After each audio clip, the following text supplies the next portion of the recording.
जय हिंद एवरीवन।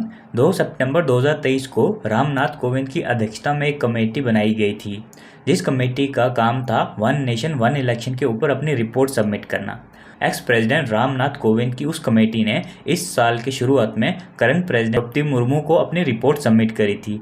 इसमें 191 दिन लगे थे और जिसमें 18,626 पन्ने थे। इस रिपोर्ट ने यह कहा कि 2029 में जो इलेक्शन होने हैं, लोकसभा और विधानसभा, लोकसभा यानी कि जिसमें आप एमपीज को चुनते हैं, विधानसभा यानी कि असेंबली इलेक्शंस जिसमें आप एमएलएस को चुनते हैं, इनको एक साथ कराया जाए। इसके बाद 100 दिन के अंदर ही लोकल बॉडीज इलेक्शन भी हो जाएं, यानी कि म्यूनसिपल और पंचायत वाले। और कमेटी ने यह भी कहा कि ये पहली बार नहीं होगा, इससे पहले भी ये सब हो चुका। 1951 से 1967 के बीच में पहले भी एक साथ चुनाव हुए हैं।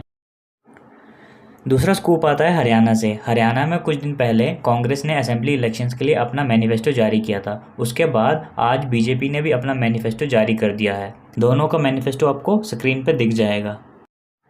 तीसरा स्कूप आता है जम्मू कश्मीर से। मोदी जी जम्मू कश्मीर के दौरे पे हैं इलेक्शन रैलीज के लिए, जो कि असेंबली इलेक्शन जम्मू कश्मीर में चल रहे हैं, उसकी प्रमोशन के लिए। पहले आज वो श्रीनगर, फिर उसके बाद कटरा में उनकी रैली है। और उस रैली को संबोधित करते हुए उन्होंने ये भी कहा कि जम्मू कश्मीर की स्टेटहुड को वापस दिया जाएगा। इससे पहले जब वो जम्मू कश्मीर गए थे तो उन्होंने कहा था कि जम्मू कश्मीर में जल्दी ही करवाए जाएंगे। और उसके बाद आज ये इन्होंने दूसरा वादा किया है कि स्टेटहुड वापस दी जाएगी। अगला और चौथा स्कूप आता है बिहार से। बिहार के नवादा एरिया में कल एक इंसिडेंट हुआ जहां में कुछ उपद्रवी लोगों ने माइनॉरिटीज़ के घर जला दिए। इस मामले में पुलिस ने अभी तक 15 लोगों को अरेस्ट किया है और सीएम नीतीश कुमार ने सख्त कार्रवाई के आदेश भी दिए हैं। जैसा कि आप सब जानते हैं कि जम्मू कश्मीर में असेंबली इलेक्शन चल रहे हैं, जिसमें नेशनल कॉन्फ्रेंस और इंडियन नेशनल कांग्रेस ने गठबंधन किया हुआ है। और इसी को देखकर पाकिस्तान के टीवी शो में उनके डिफेंस मिनिस्टर ख्वाजा आसिफ ने यह कह दिया कि एनसी और कांग्रेस के जीतने के ज़्यादा चांसेस हैं, क्योंकि दोनों के इंटरेस्ट सेम हैं।